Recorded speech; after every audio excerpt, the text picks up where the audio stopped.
देखिए, गणतंत्र दिवस पर तेजस्वी यादव ने अपने सरकारी आवास पर झंडा नहीं फहराया। तेजस्वी की जगह लालू प्रसाद ने एक पोलो रोड पर जाकर तिरंगा फहराया। लालू प्रसाद ने तिरंगे को सलामी दी और अब इस बात को लेकर सियासत गर्मा चुकी है। दिखाते हैं आपको ये रिपोर्ट। पटना का एक पोलो रोड, नेता प्रतिपक्ष तेजस्वी यादव का सरकारी आवास। सुबह सुबह गणतंत्र दिवस के मौके पर झंडोत्तोलन। झंडोत्तोलन के लिए जो हाथ बढ़े वो तेजस्वी यादव की जगह लालू प्रसाद यादव के थे। तेजस्वी की जगह लालू प्रसाद ने एक पोलो रोड पर तिरंगा फहराया, तिरंगे को सलामी दी। तेजस्वी यादव इस मौके पर दूर दूर तक कहीं नजर ही नहीं आए। अब विरोधी इस पर निशाना साध रहे हैं। तेजस्वी जी, तिरंगा से आपको लगता है नफरत है। एनडीए नेताओं का कहना है कि तेजस्वी ने गणतंत्र दिवस पर भी अपना दायित्व नहीं निभाया।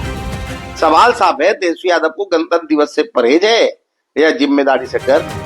तेजस्वी यादव ने अपने सरकारी आवास पर झंडा क्यों नहीं फहराया, इसका जवाब आरजेडी प्रवक्ता एजाज अहमद ने सीधे सीधे तो नहीं दिया। हाँ, उल्टा बीजेपी से सवाल जरूर पूछ लिए। बात का जवाब देना चाहिए कि आरएसएस के हेडक्वार्टर में 55 वर्षों तक आजादी के बाद झंडोत्तोलन क्यों नहीं किया गया, तिरंगा क्यों नहीं फहराया गया। ये अलग बात है कि विरोधी तो विरोधी, कांग्रेस के नेता भी तेजस्वी यादव को अपनी जिम्मेवारी निभाने और संविधान का सम्मान करने की सलाह दे रहे हैं। नेता प्रतिपक्ष को अपनी जिम्मेदारियों से भागना ये कतई उचित नहीं है। अब तक विरोधी सवाल पूछ रही थी कि चुनाव के बाद नेता प्रतिपक्ष विधानसभा सत्र से तेजस्वी यादव क्यों गायब रहे। अब ये पूछा जा रहा है कि तेजस्वी यादव ने अपने सरकारी आवास पर झंडोत्तोलन क्यों नहीं किया। न्यूज़ 18 के लिए पटना से अमित कुमार के साथ ब्यूरो रिपोर्ट। और अब बात गणतंत्र दिवस पर लगे ऐसे नारे की जिसे सुनकर सभी हैरान रह गए। सुपौल में गणतंत्र दिवस पर एक मुस्लिम शिक्षक मंसूर आलम ने बच्चों से जिन्ना अमर रहे के नारे लगवा दिए। विवादित नारे के बाद हड़कंप की स्थिति बन गई। पुलिस ने शिक्षक को तत्काल गिरफ्तार कर लिया, लेकिन बड़ा सवाल है कि इस जिन्नावादी मानसिकता का आखिर इलाज क्या है। दिखाते हैं आपको ये रिपोर्ट। सुना आपने, गणतंत्र दिवस पर मिस्टर जिन्ना अमर रहे के नारे लगवाए जा रहे हैं। ये तस्वीरें हैं सुपौल के अभुवार हाई स्कूल की, जहां गणतंत्र दिवस के मौके पर झंडोत्तोलन हो रहा है। स्कूल के फील्ड में बच्चे जुटे हुए हैं, बच्चों से नारे लगवाए जा रहे हैं। बच्चे पूरे जोश में अमर रहे बोल रहे हैं। इस बीच मिस्टर जिन्ना अमर रहे के नारे सुनाई देते हैं।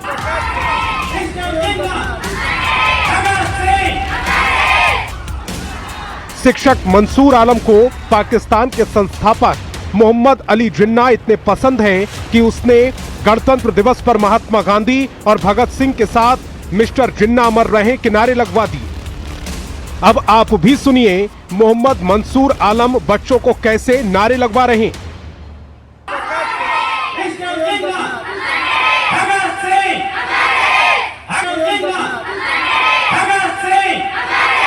आलम से की कल के पाकिस्तान में जन्नत है। पाकिस्तान में जन्नत है कल के बता। अभी पाकिस्तान में जन्नत है। अभी जे अभी झंडोत्तोलन समारोह में मिस्टर जिन्ना अमर रहे किनारे के बाद शिक्षा विभाग और प्रशासनिक महकमे में हड़कंप मच गया। विवादित नारे को लेकर स्कूल के हेडमास्टर ने थाने में लिखित शिकायत दर्ज कराई। स्कूल के छात्रों ने भी विवादित नारेबाजी की गवाही दी, जिसके बाद पुलिस ने शिक्षक मंसूर आलम को तत्काल गिरफ्तार कर लिया।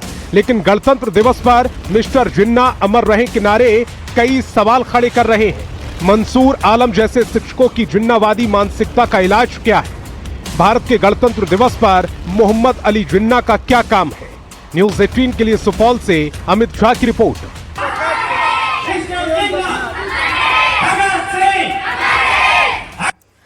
और अगली खबर मधेपुरा से है, जहां गणतंत्र दिवस पर निकाली गई प्रभात फेरी में पीले रंग पर बवाल मच गया। मुस्लिम युवकों ने प्रभात फेरी को इसलिए रोक दिया क्योंकि बच्चों ने पीले रंग के कपड़े पहने थे, जिस पर देशभक्ति स्लोगन लिखे हुए थे। मुस्लिम युवकों ने पूछा कि कपड़े का रंग हरा क्यों नहीं है, और फिर क्या था? शिक्षकों की पिटाई कर दी गई। बड़ा सवाल है कि गणतंत्र दिवस के जश्न में मजहबी रंग का क्या काम है? देखते हैं ये रिपोर्ट।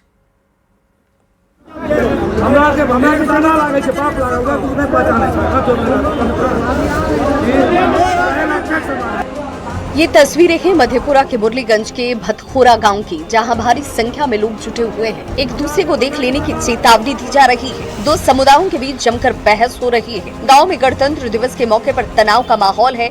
दरअसल मुस्लिम समुदाय के लोगों ने भतखोरा गांव में गणतंत्र दिवस पर निकली प्रभात फेरी को बीच रास्ते में ही रोक दिया। प्रभात फेरी में बच्चों ने पीले रंग के कपड़े पहने थे, जिस पर देशभक्ति के स्लोगन लिखे हुए थे। मुस्लिम समुदाय के लोगों ने पीले रंग पर एतराज जाहिर करते हुए पूछा, कपड़े का रंग हरा क्यों नहीं? पीले और हरे रंग को लेकर बहस की शुरुआत हुई और यही मारपीट में तब्दील हो गई। कुछ मुस्लिम युवकों ने स्कूल के शिक्षकों की पिटाई तक कर दी। माहौल बिगड़ गया। देशभक्ति के माहौल में निकले इस प्रभात फेरी में शामिल शिक्षकों और छात्रों को ये अंदाजा भी नहीं था कि कपड़े के रंग को लेकर इतना बड़ा विवाद खड़ा हो जाएगा। देखते ही देखते गांव में भारी भीड़ जुट गई। हालात संभालने के लिए पुलिस को बुलाना पड़ा। स्थानीय जनप्रतिनिधि भी मौके पर पहुंचे। आरोपियों और ग्रामीणों की मौजूदगी में बैठक हुई। मामले को शांत कराया गया। न्यूज 18 के सूत्र बता रहे हैं कि बैठक में आरोपी बताए जा रहे मोहम्मद मुजीब, मोहम्मद इरशाद और मोहम्मद शौकत को गांव छोड़कर जाने का फरमान सुना दिया गया। पंचों ने आरोपियों से बॉन्ड पेपर भी भरवाया, लेकिन सवाल अब भी बना हुआ है, गणतंत्र दिवस के जश्न में मजहबी रंग का क्या काम? प्रभात फेरी में पीले रंग के कपड़े पर सवाल आखिर क्यों? प्रभात फेरी को मजहबी चश्मे से देखने वालों का इलाज क्या है? शिक्षकों से मारपीट करने वालों की गिरफ्तारी कब होगी? न्यूज 18 के लिए मधेपुरा से श्रीकांत राय की रिपोर्ट। और चलिए बात नीट छात्रा की मौत मामले की करेंगे। नीट की छात्रा संवेदना की मौत मामले में एफएसएल की टीम ने मां, पिता, भाई समेत 5 घर वालों के डीएनए सैंपल लिए। एसआईटी ने घर वालों और आरोपियों सहित 15 लोगों की सूची तैयार की है, जिनका डीएनए सैंपल लिया जाना है। चल रही जांच के बीच मृतका के घर वालों ने डीजीपी से भी 8 मांग रखी है। ये 8 मांग क्या है, दिखाते हैं आपको इस रिपोर्ट में। पटना में रहकर नीट की तैयारी कर रही छात्रा संवेदना की मौत को 15 दिन हो गए। अब तक केस का पूरी तरह से खुलासा नहीं हो पाया है, लेकिन जांच में तेजी दिख रही है। एसआईटी की टीम ने डीएनए टेस्ट के लिए 15 लोगों की सूची तैयार की है, जिसमें से 5 घर वालों, मृतक की मां, पिता, भाई और मामा का डीएनए सैंपल ले लिया। अब बारी है आरोपियों का सैंपल लेने की। मजिस्ट्रेट की मौजूदगी में डीएनए सैंपल के लिए जो है जांच के लिए सैंपल जो है वो लिए। इसके पहले मृतिका के घर वालों ने शनिवार को राज्य के डीजीपी से मुलाकात की थी और उनके सामने 8 मांगे रखी। 5 से 6 जनवरी तक के सीसीटीवी फुटेज की एफएसएल जांच हो। हॉस्टल और मेस पंजी के मुताबिक मौजूद छात्राओं का विवरण दे। छात्राओं के बयान, उनके मोबाइल की सीडीआर की जांच हो। मनीष रंजन के पिछले दरवाजे के सीसीटीवी फुटेज की जांच हो। हॉस्टल संचालिका नीलम अग्रवाल के मोबाइल की सीडीआर की जांच हो। आसपास की गली और सड़कों की सीसीटीवी फुटेज की जांच हो। डॉक्टर सहजानंद प्रसाद सिंह, डॉक्टर सतीश कुमार और डॉक्टर जया के मोबाइल की सीडीआर की जांच हो। चित्रगुप्त नगर थाना की एसएचओ रोशनी कुमारी की भूमिका की जांच हो। रविवार को खुद डिप्टी सीएम सम्राट चौधरी ने डीजीपी सहित पुलिस के बड़े अधिकारियों के साथ केस की समीक्षा की। सत्ता पक्ष के नेताओं का कहना है कि किसी भी दोषी को छोड़ा नहीं जाएगा। किसी को बख्शा नहीं जाएगा, कड़ी से कड़ी सजा सबको मिलेगी। जांच जारी है। पोस्टमार्टम रिपोर्ट में यौन हिंसा की बात सामने आ चुकी है। डीएनए सैंपल तक जुटाए जा रहे हैं। देखना होगा कि गुनहगार के चेहरे से नकाब कब उठता है। न्यूज 18 के लिए पटना से अमित कुमार के साथ ब्यूरो रिपोर्ट। बिहार में बेटियों की सुरक्षा को लेकर एक बार फिर से बड़ा सवाल खड़ा हो चुका है। मोतिहारी में देर रात घर के अंदर सो रही एक ग्रेजुएशन की छात्रा पर एसिड अटैक कर दिया जाता है। एक पल में उस बेटी की जिंदगी बदल जाती है, जिसने सिर्फ किसी से बात करने से इनकार किया था और घटना के बाद परिवार सदमे में है और पूरा इलाका दहशत में है। ये मामला क्या है दिखाते हैं आपको इस रिपोर्ट में।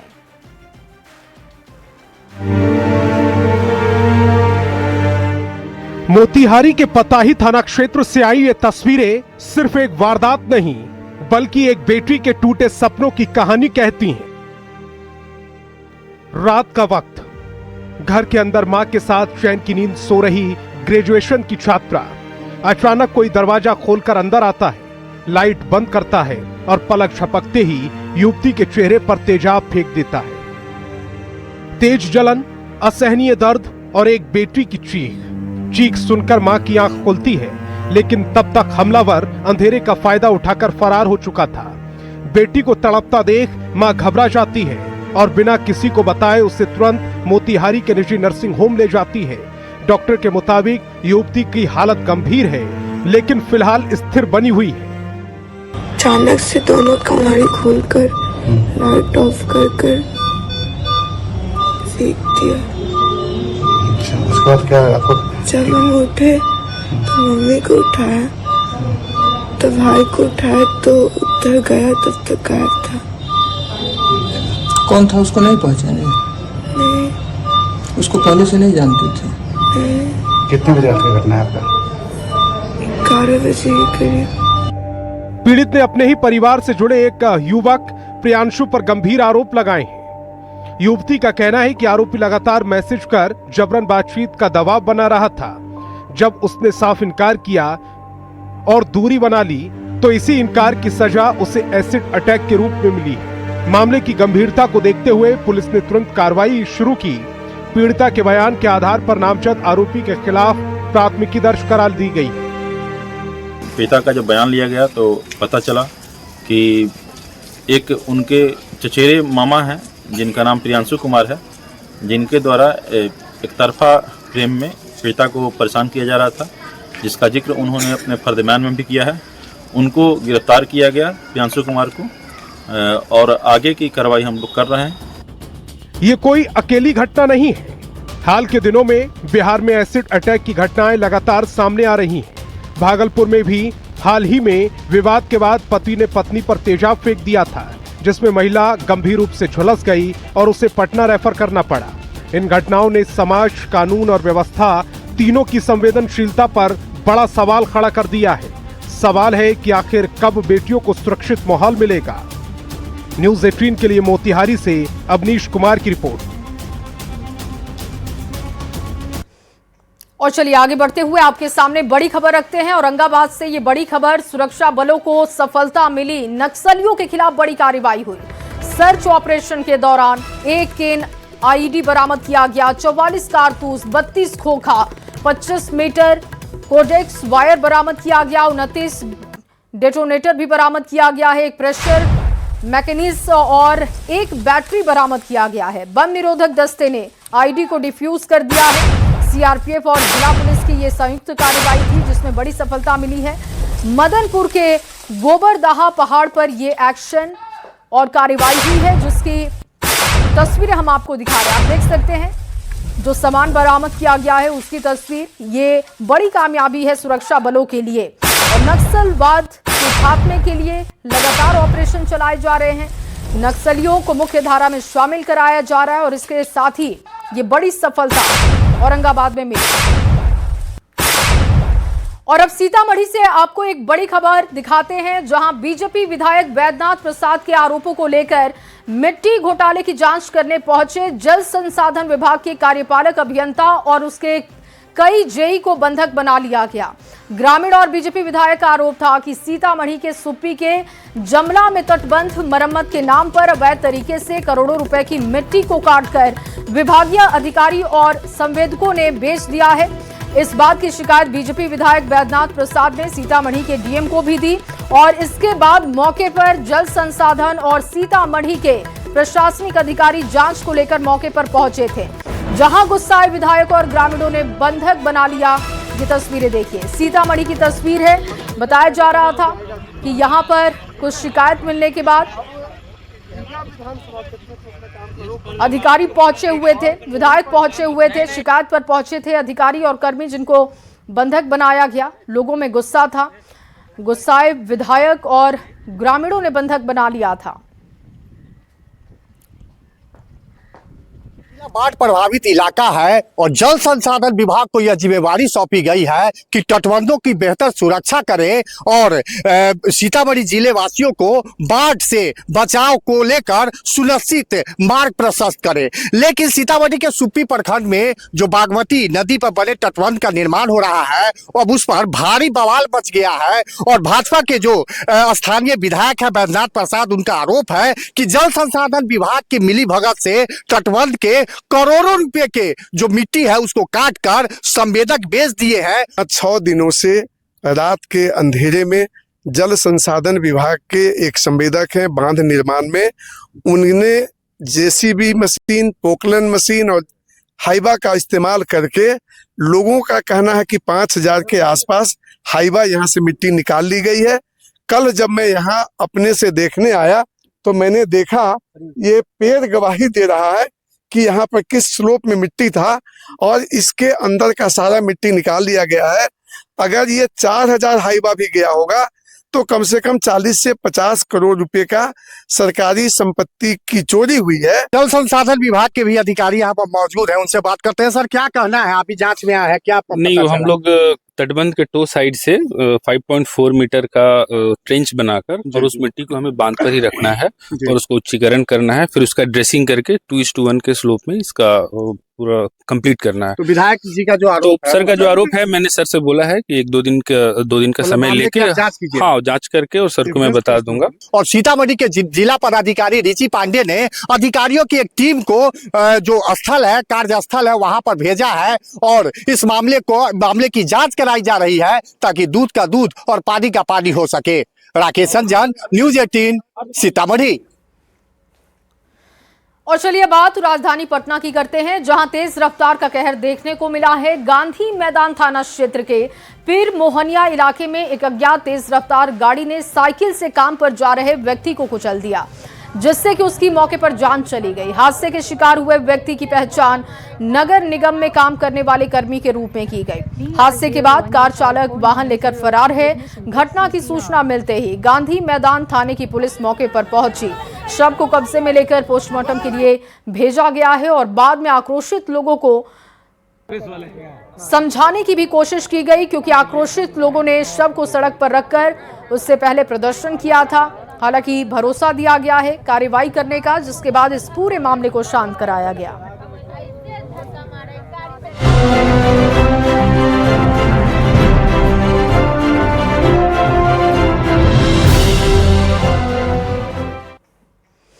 और देखिए, मुख्यमंत्री नीतीश कुमार गणतंत्र दिवस के अवसर पर पटना जिले के पुनपुन प्रखंड स्थित महारांची महादलित बस्ती पहुंचे थे और वहां सिद्धेश्वर मांझी ने झंडोत्तोलन किया। इस मौके पर मुख्यमंत्री नीतीश कुमार, मंत्री संजय झा और अशोक चौधरी के साथ ही एमएलए श्याम रजक और एमएलसी रविंद्र सिंह भी शामिल हुए।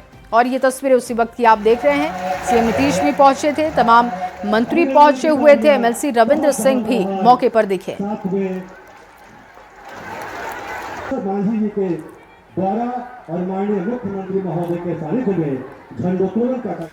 तो भारत आज 77वां गणतंत्र दिवस मना रहा है और इस अवसर पर बिहार में भी हर ओर उत्साह का माहौल दिखा। देशभक्ति का माहौल आज देखने को मिला। शहरों से लेकर गली मोहल्लों और चौक चौराहों तक झंडोत्तोलन किया गया। टीवी स्क्रीन पर जो आप तस्वीर देख रहे हैं, देखिए पटना, भागलपुर, नालंदा, छपरा, गोपालगंज, पटना सिटी, इसके साथ ही आरा, सासाराम, नवादा, सिवान और खगड़िया की तस्वीरें हैं, जहां तिरंगा आन बान शान के साथ लहराता हुआ नजर आया। झांकियों की प्रस्तुति दी गई है, साथ ही सरकारी योजनाओं की जानकारी दी गई। कई जगहों पर आकर्षण का केंद्र बच्चे भी रहे। ये तस्वीर देखिए भागलपुर की, जहां पर बच्चों ने स्केटिंग करते हुए हाथ में तिरंगा लेकर लोगों को जागरूक करने का काम किया। खबर आपको दरभंगा से दिखाते हैं, जहां गणतंत्र दिवस के अवसर पर दरभंगा राजघराने के वंशज कुमार कपिलेश्वर सिंह ने रामबाग स्थित ऐतिहासिक राज किले पर तिरंगा झंडा फहराकर पुरानी परंपरा को आगे बढ़ाया है। हर साल किले पर तिरंगा लहराया जाता है। 1962 में महाराजा कामेश्वर सिंह ने यहां पर ध्वजारोहण किया था। किले पर राष्ट्रीय ध्वज फहराया जाना क्षेत्र के लिए गर्व और गौरव का क्षण रहता है। इस अवसर पर कुमार कपिलेश्वर सिंह के साथ उनके भाई राजेश्वर सिंह भी वहां पर उपस्थित थे। दोनों ने मिलकर ध्वजारोहण किया, अपने पूर्वजों की ऐतिहासिक परंपरा को आगे बढ़ाया है। वहीं झंडा फहराने के बाद दोनों भाइयों ने मिथिला में रोजगार को लेकर सभी हेरिटेज को टूरिस्ट प्लेस बनाने और संवारने की बात कही।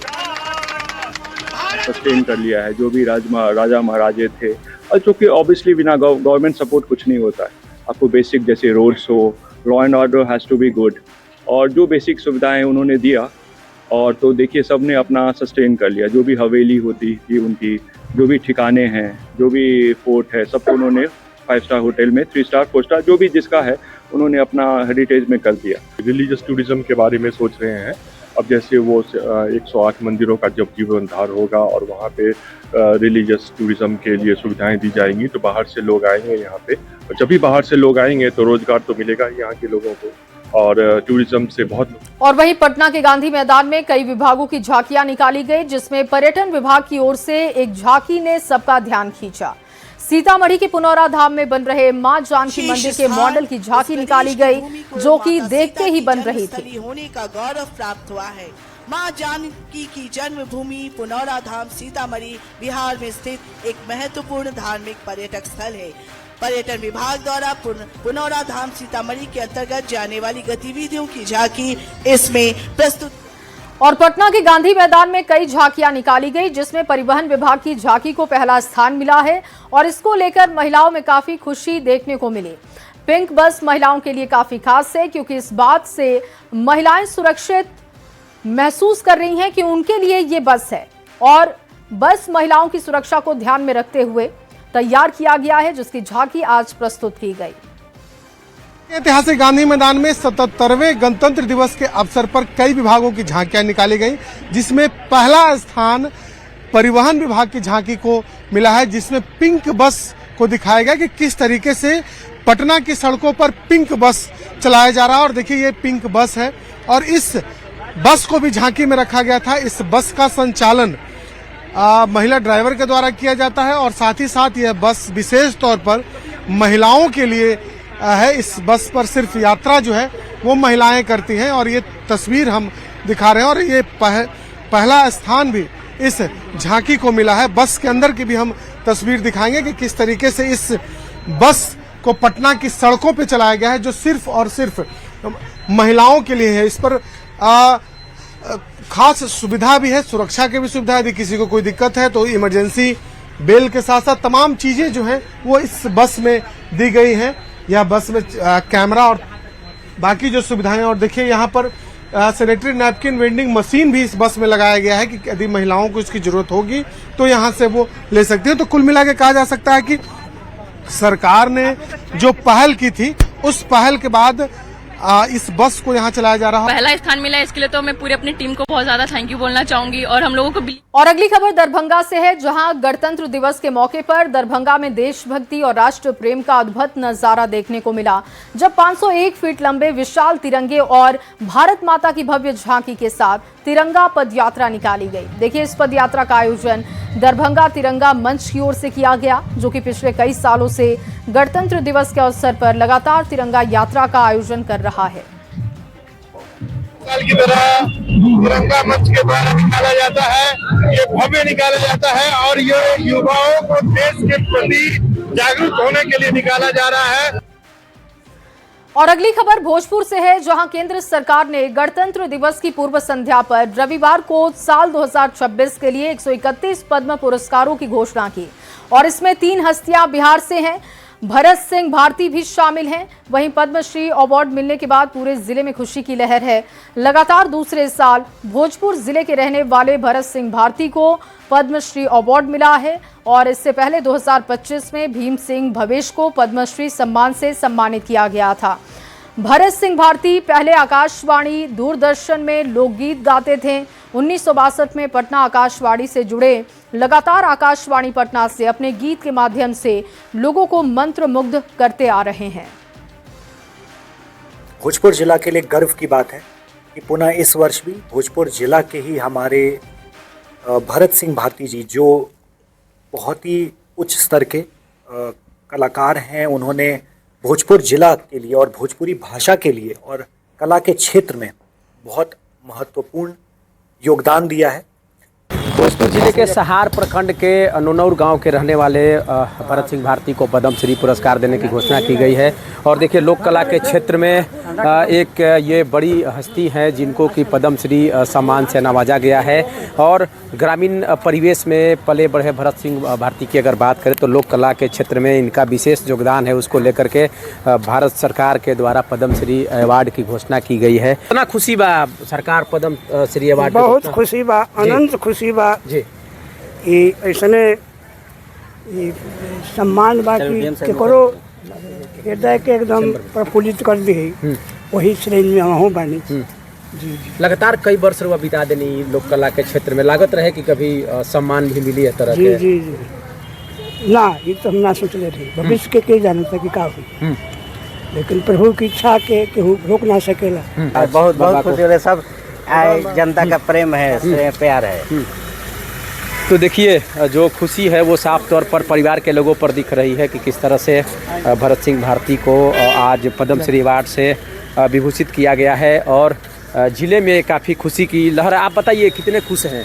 अरे ये तो गौरव का विषय है, भोजपुर के लिए गौरव का विषय है। इस तरह से ये पुरस्कार के हकदार थे, पहले ये मिलना चाहिए था, लेकिन देर ही सही अब उनको पद्मश्री की घोषणा की है, जिससे पूरे जिले में खुशी की लहर है। चंदन कुमार, न्यूज़ 18 भोजपुर।